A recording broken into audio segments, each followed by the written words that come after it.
මෙහෙ මාපාකට. බෝටි බහින්න යන්නේ. බෝට්ටෙන් බහින්න යන්නේ. අපි කිව්වා ඉතින් මේ කැම්පස් බහින්න යන්නේ. ෂෝද බෝට්ටු යන එක. ගමන. ඔය ආච්චිට ගිහින් කියනවා දැන් බෝට්ටුවේ ගියා කියලා. ආච්චිට කියනවා ගිහලා බෝට්ටුවේ ගියා මම. වටේ ඉන්න එක්කම දෙන්නේ. පාරේ මොකද? බහින්න බෑ ඔමින්. ගොන් වේ.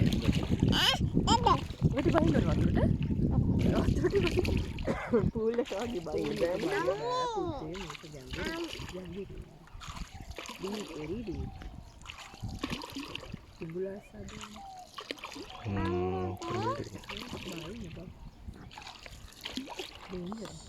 මේ කිඹුලු ඉන්නද?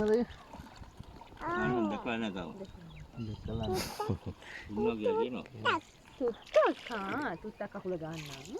තුත්තක් ගන්න. ඉන්නවනම් මේ ගල් වලට නගිනවා ඇති නේද? නගින්න එපා.